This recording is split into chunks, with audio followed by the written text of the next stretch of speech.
Hello YouTube, this is Drugoli from That's the Never, and welcome to a commentary here. This is something I haven't done in a while, and if you have seen the title and description of the video, then know this is also a topic that I haven't talked about in a while. It's something I did do a lot in the earlier days. I think I've done maybe like 4 commentaries on this already, 2 on the Puck Gaming, and I think 2 on my own channel. It's something that I think is fun to talk about, and sometimes even fun to discuss with other people, because it's something that involves me. It's something that I'm interested in. The whole aspect of gaming is something I'm interested in. I love gaming, and it's something I've been doing for a very long time.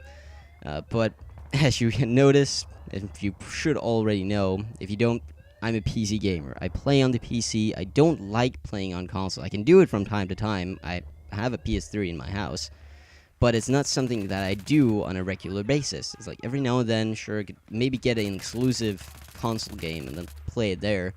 Maybe I feel nostalgic and I'll pull out my PS2 and play something on there. But I know I just use my PC. That's what I do. That's what I'm used to. That's what I did in the early days.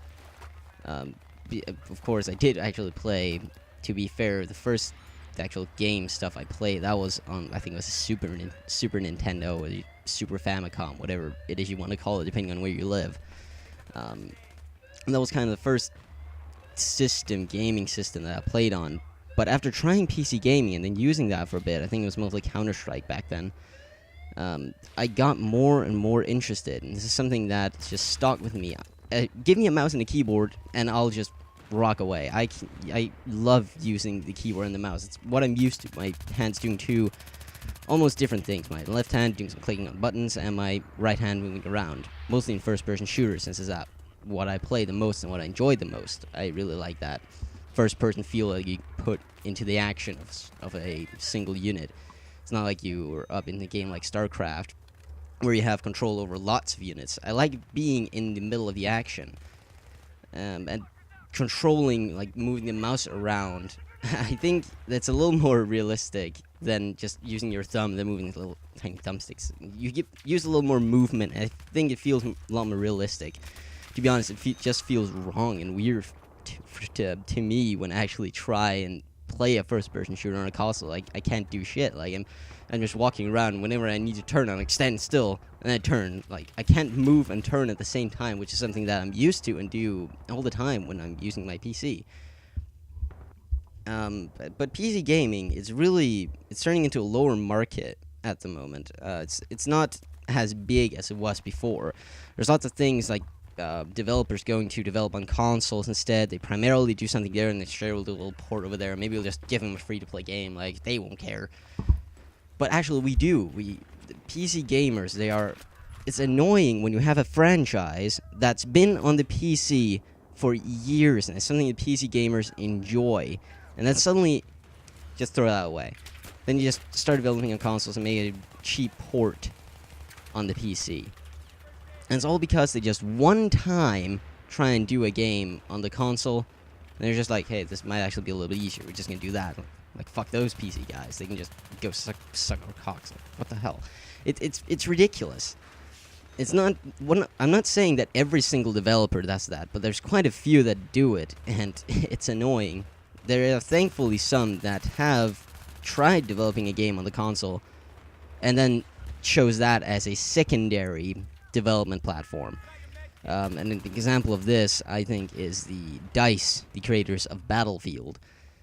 That was a PC game. They did a game, I don't remember what it's called, Modern Combat, I think, like the first modern day Battlefield game. That they did on the consoles as well.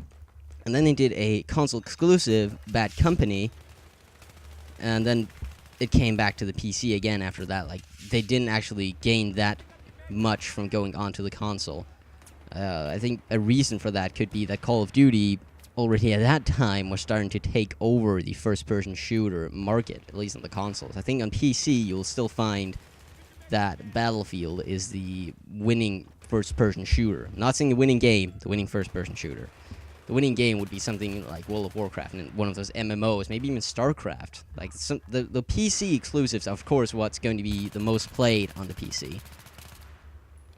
But one thing to note about DICE is when they made the Bad Company 1 game, that was console exclusive. PC gamers, they weren't happy, to say the least. At that time, I don't think I knew much about Battlefield, so I can't say my own experience from that. But what I can say is that the PC gamers, what they got instead, they kind of got like, you can say that DICE, they just took a knife and like hit us. Like that's how you could say what they did when they turned to console and made a console exclusive. They just took a knife and like stabbed it inside of us PC gamers.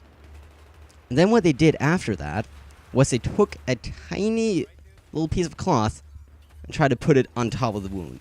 They tried to heal the wound by giving us a free-to-play game. They gave us Battlefield Heroes. That was kind of the way of putting something on the wound. We're sorry, we didn't mean to do that. We're going to come back to you. Just hang on. But I've played Battlefield Heroes. I played that for quite a bit. Not lately, so I don't know how the game is now. But back then, when I played it, it was around when it came out. It was okay. Like things were balanced. But if you went away from the game for a few months and then came back, you wouldn't stand a chance. Not because you wouldn't be as skilled as the other players, but because Battlefield Heroes, it's free to play, but it's also what some gamers call pay to win. You're free to play, but you want to win, you gotta give us the monies. That's how you win. It's like that for quite a few free-to-play games on the PC, no matter what genre it is. And it's something that's annoying, because they give us the free-to-play game, then it should just be free-to-play. There shouldn't be anything like we had to give in small amounts of money in order to do good, in order to have fun. You can still have fun with it, but you're gonna be very pissed, and I can say that from my own experience. You can get very pissed when you just don't do good. It's annoying. Whatever game you're playing, it's not that fun when you don't do good. It's only a few examples of games where it can actually still be a little bit of fun. There can be some funny moments. But still, like, it doesn't work that way. You can't just give us a free-to-play game and I think everything's over. We're gonna forget what you did. Thankfully, though, DICE has come back full force to the PC by giving us... They gave us Battlefield Bad Company 2, and they've also given us Battlefield 3. So, I'm happy about DICE, but there's some other developers, like Rockstar. I didn't play any GTA game on... except for console. I think I played the San Andreas on my old PS2. And I enjoyed that game, so when I heard that GTA 4 was announced, I was kind of hoping I could get that for the PC, but we didn't get that until, like, what was it, half a year or something after the game had come out for consoles. What, they didn't mean to make it for the PC. They just suddenly saw a very big explosion in haters going against Rockstar, because every other game had been for the PC as well. So PC gamers were mad that, again, they were getting screwed. So they had to make a version for the PC. But what we got there, again, that was just a cheap port. It ran very, very horribly. Seriously, I could never get that game to play good. Even when I got an upgrade for my PC at the time, I still couldn't play it. I only got like 20, maybe less frames per second. That's horrible. Today, even with my even better upgraded PC, I still can't run it at like 60 frames a second. It still goes down to like 50. It's been improved, but it's still not that great. It's hard to say without not saying the same thing again. PC gamers get screwed a lot in the gaming community, the gaming market. We get screwed by getting either console ports or they make like a cheap game for us. There are developers that do good. There are games that are exclusive, and that's awesome. But we don't have those exclusive games. Those are like games that are good for the PC. Think games that really work best on the PC. Those are like MMOs. There's real-time strategy games. I think, what was the other one I had? I had another in mind earlier, but I can't quite remember the genre. If you have one that you know works really great for PC, post that in the comments. I'd like to know. But those are games that work really good for the PC. That's stuff like World of Warcraft and StarCraft. All Blizzard there. That's because it's a good developer. Oh yeah, there's all the RPGs. I think they tend to work better on a PC. When you have your mouse, you can move around and control stuff, like go into the menus and use your skills, all that sort of thing. Those things I think work best on the PC. And I wouldn't even say that I think first-person shooters are what works best on the PC. Third-person shooters included. Just shooters in general. I think they work best on the PC. Not something like a 2D shooter where you're like those old 2D 8-bit games you get for your Nintendo. That's not what I'm talking about. I'm talking about the newer shooters that we see lots of today. It's a big market. Those I think work best for the PC. What I think works great for a console though are fighting games and racing games. Those type of things. Those are more difficult to do when you have a mouse and a keyboard. That's a lot easier just to have a small controller like ding ding ding ding. That's a lot easier. So, there's really no other way to say it, that PC gaming is really a tough market. I think most developers go away from the PC because they try in console, then they figure out they can earn much more money there, so that's what they want to do. Money is really what's controlling the market. Wherever you look, money is somehow going to be involved in how things are controlled. If you look at like the healthcare system, just an example, healthcare system in the United States, money is a big factor there. Gaming is a big factor. Everywhere, money is a factor. It's important. People want to earn money. And they earn money by going over to those gaming systems.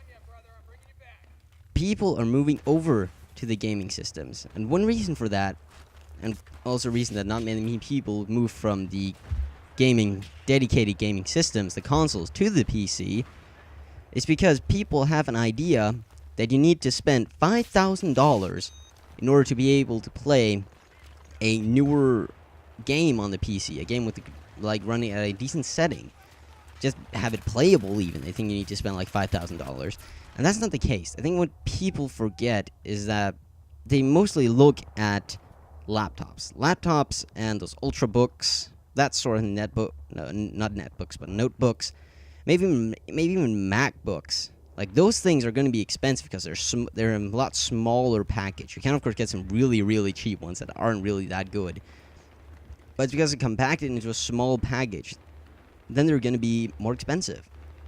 But if you actually try and build your own PC, like, get the components, there's lots of forums out there where you can get tons of help with this. It's not even that tough to do. You can gain tons of help around the internet in order to create a good enough gaming PC. And it's possible to create a gaming PC which can run Bad Company 2 at full 1080p resolution on a high setting, and with lots of better settings that you can get on a console, and still run it at plus 40 FPS, which is more than playable. You can get that for under, like, the hardware itself, for under $500. And that's just for the hardware. Then you spend, like, that's nothing compared to the 5,000 or 1,000 that people think you need to spend. They think that you need to get the newest 8-core 5,000 gigahertz processor and the new NVIDIA GTX 690 graphics card. All the newest things. You need to have that in order to run the game. That's not true. You do not need to buy the newest stuff.